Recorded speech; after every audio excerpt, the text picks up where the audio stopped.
Hi everybody, Sharon McCrum here from the Waldport Public Library, coming to you with a fun project for children.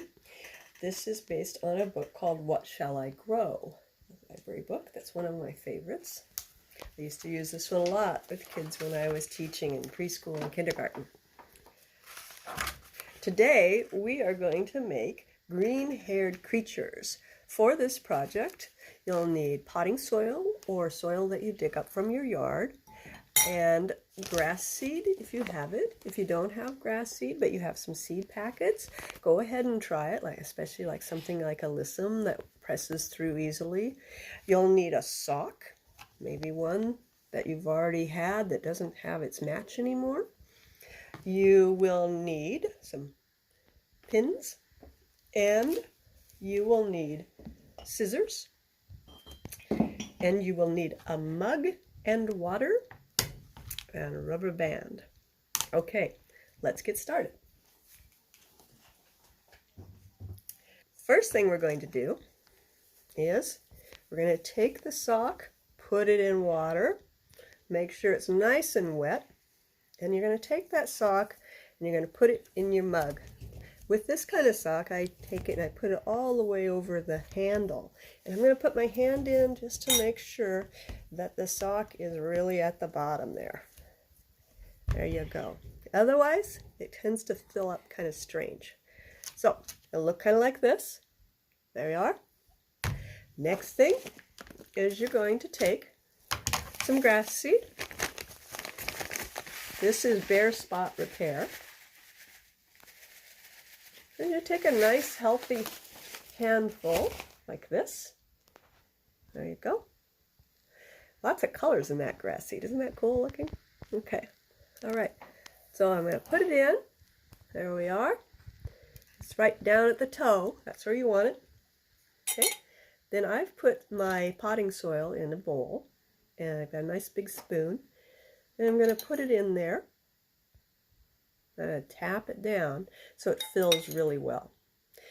If you're doing this in the house, I suggest a tray underneath. If you do it outside, it's not such a big deal if it gets messy.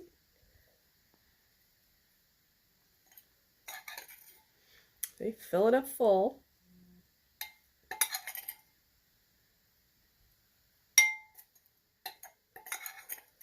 Okay, almost there. Got a little more in my bowl here.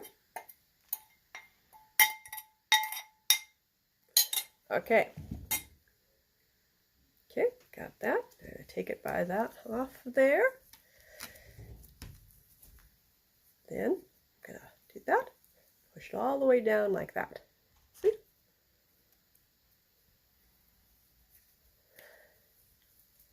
Then you're going to take your rubber band, you're going to nice and tight.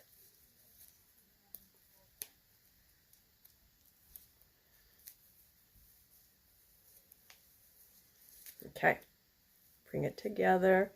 Then you grab your scissors. And you're going to trim off that top. Okay. Now, I'm going to put it in a little plate, maybe even a saucer. I have these cute little tiny plates that I like to use. So, next thing you're going to do, I forgot to mention, you'll need buttons for this.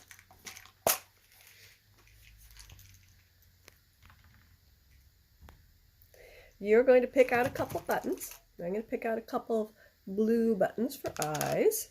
And instead of a button for the mouth, I'm going to use a push pin. I've got a pink one picked out. I'm going to put that in first. Oh. Now, if you're doing this with little children and you don't want to use pins, there's other things you could do. Like ahead of time, you might want to use a Sharpie. It's going to go through the whole of one of these buttons. There you go with the pin. Whoops. Got to do a little better job than that, sorry. Okay. But you could use a Sharpie to make eyes, or you could sew your buttons on ahead of time. And if you're working with an older child, it's a great chance to teach them how to sew buttons on. Okay, so there's our little monster guy. Here's another one. And within a few days, they're going to start sprouting. and you can watch the growth, and as the grass grows, they'll get taller, and you can have them trim them.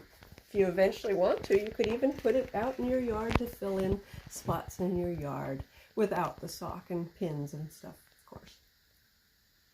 Okay, thanks for being with us today on making our little grass monster, guys. And everybody, have a great time out there. Be safe, be healthy, stay positive. We love you at the Waldport Public Library. Bye-bye.